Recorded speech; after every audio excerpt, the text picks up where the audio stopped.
Hello, it's Karen the Weekend Craftaholic, and for March's pillow or cushion of the month I want to show you this gorgeous little bunny pillow that I saw from Shabby Fabrics. I've put all of her links down below. She's got a YouTube and she's also got this free template, so the link for this is also down below. I'm going to make this scrappy with my mini charms. This came in my mini charm club kit from Fat Quarter Shop. This is the Eyelet collection, and I've also got a couple of scraps from my fabric as well. So I'm trying to make it as Easter themed as possible. So I've got some nice Easter decor in my craft room. As you can see, you need to print this off on 2 pages, so I've just sellotaped that together, or sticky taped it together, and I'm just drawing in with a Sharpie some of these lines that missed out. I think because I'm on A4, not letter size, and this is a US print. So I've taped that together. I've very roughly cut out the design. You don't need to be exact at this point. And what I'm doing now is just probably the most difficult of any design that I do is actually choosing my fabric selection. So I love the mini charm packs because you get 42 of each of the fabrics designs from each collection, so you get, it's a good way of having a lot of different fabric choices, but trying to put those fabric choices together is still a struggle for me. You can see here I'm playing around quite a bit. It probably was took longer to do this than it was to actually stitch these together, but I'm basically spreading these out to try and get a good range of colour mix across all of these. I love this fabric design. It's very nice and understated but very cute at the same time. Now, when I was laying this out, I didn't actually factor in the fact that with my seam allowance and the margins, my little patchwork is going to shrink. So I did end up going back, adding a little bit more. So if you're at this stage, I would definitely think about going a little bit wider. You can see there I just took a photo as well, so I didn't lose the order that I was putting these in when I was moving them around. And this is where you can see I decided to add an extra column as well as a couple of rows that kind of gradiate above. Now I've got this interfacing that came in the Missouri Star Advent calendar, so I've not got all the details of this one, but it's a woven interfacing, so it's nice and sturdy. And what I'm doing now is I'm going to use that same paper template just to draw around the interfacing. So I'm going to obviously then place this interfacing on the back of that little patchwork quilt. That's going to be my little bunny that you saw at the beginning of the video. So I'm trying to do a different pillow or cushion, depending where you are in the world. We call them different things, but I'm trying to do one a month. These have been a new love for me. The nice quick projects that you can do in roughly an hour. A great way of using up all these mini charm packs that I'm collecting, and a good way of trying something new as well. I'm trying to get different cushions ready for my craft room, so different themes. So you'll see as the year goes on, I will tie into the themes. I did a Valentine one and now this is an Easter one. So where I can, I am going to try and do that. So I've got decor for my craft room. But other than that, some of the cushions you see will have turned out to be gifts. Now, as you can see, I've cut that out, popping it on the back side here, and then I'm just using my iron, not to iron, but to press. You can see I'm not rolling that iron around, I'm just pressing it down to get this fixed to my little patchwork. This is where now we do need to cut it on that line that we drew, be a bit more accurate with this one.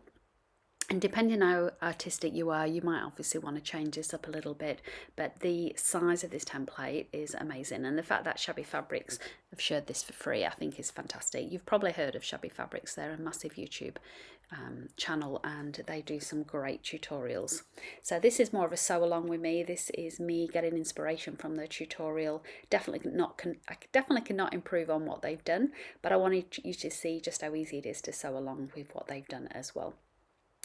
So I'm pinning this now. This is going to be my front of the pillow, as you can see. I thought it would just be a bit too busy with the yellow, but I absolutely love that yellow with the green flowers on the fabric for the back. So this is going to be my front. I've just done a zigzag stitch to attach that. You could also, lots of different ways you can applique it, do different fancy decorative stitches if you like. You could even hand stitch it if you prefer.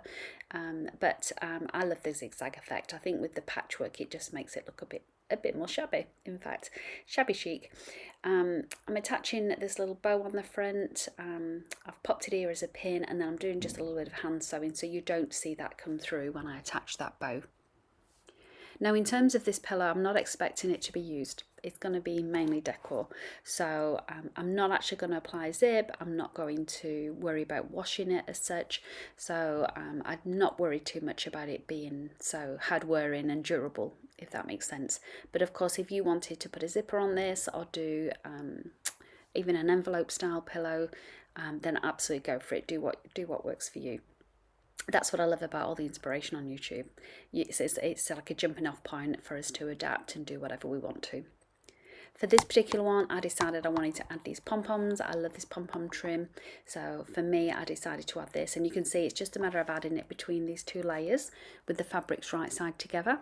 And I'm going to use my quilting clips to pin these all the way around rather than just normal sewing pins. I think the clips for me are a lot easier to handle and as I'm sewing, just to quickly get out as well and not worry about sewing over them.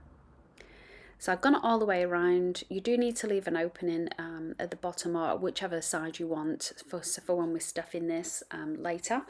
And then once that's sewn all the way around, I'm just turning that right side out and it's pretty much done. Now I am just using normal wadding for this I don't know what it's called if you're watching in America or the UK, but here we just get these little bags of toy stuffing in Spotlight, so that's all I've used to fill this for this particular one. Before we get to that point though, we have got that opening, so I am just going to press that so that I've almost got kind of my sewing line ready to go for when I do stitch this up. Can be a little bit tricky sewing that up because of the wadding that's inside it, so I do unstitch this final part close. I don't go back on the machine because I don't want to see that stitching line, so I've done a bit of a hidden whipped stitch for this. Now apologies, right at the end I didn't realise it wasn't recording, so you don't actually see me stuffing the wadding. Not that I think you need to see that, but yeah, it kind of failed at the end unfortunately. I wanted to show you me kind of stuffing this, stitching it, and then also adding that little tail on the end. So I really struggled for a little tail. I wasn't sure which one to do, but while I was in Spotlight getting the wadding, I noticed these big pom-poms and I have just hot glued that on there. If you wanted, you could of course stitch it, but you would need to do that before you put the two sides together. And that is my little cushion. I hope you enjoyed it. I hope you have a great crafting weekend, and thank you very much for watching.